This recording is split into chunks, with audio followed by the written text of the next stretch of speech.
పెళ్లి సంబంధం చూసేటప్పుడు ఏ మాట ముందడిగాడో చూడండి. జనక మహారాజు గారి యొక్క ఆచారం, ప్రవర్తన, నడవడి మీకు నచ్చితే మనం వెళ్ళి సీతమ్మని తెచ్చుకుందాం. ఎందుకంటే పుట్టింట్లో ఆచారం పట్టుకుని ఆడపిల్ల అత్తవారింటికి వస్తుంది.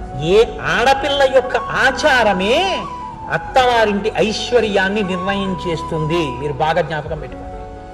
ఎందుకో తెలుసా? ఇంటికొచ్చిన కోడలు దీపం పెట్టి రేపొద్దున్న నా కోడలని తెచ్చుకున్న మామగారు శరీరం వదిలిపెట్టేస్తాడు. తప్పదు, ఎవరైనా వదిలిపెట్టవలసిందే.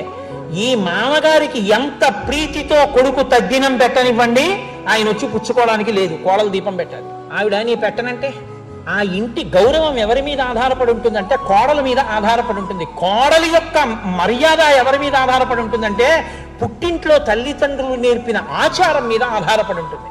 తల్లిదండ్రులు అలా నేర్పారా? అందుకేనండి మన సంప్రదాయం అంత గొప్పది. ఆడపిల్ల, ఈ పిల్ల ఈడపిల్ల అని మేము నమ్మి చూడటం లేదు. ఈడ పుట్టింది, ఎందుకు పుట్టిందో తెలుసా? ఆడపిల్ల అక్కడికి వెళ్ళిపోతుంది. ఎందుకు వెళ్ళిపోతుందో తెలుసా? అక్కడికి వెళ్ళి ఆ వంశాన్ని ఉద్ధరిస్తుంది, అక్కడ ఉండి నన్ను ఉద్ధరిస్తుంది. తన సదాచారంతో తాను అత్తింటి వారిని పుట్టింటి వారిని కూడా ఆడపిల్ల ఉద్ధరిస్తుంది. కడుపున పుట్టిన కొడుకు కన్నవాళ్ళని మాత్రమే ఉద్ధరిస్తాడు, ఇద్దరిని ఉద్ధరించలేడు.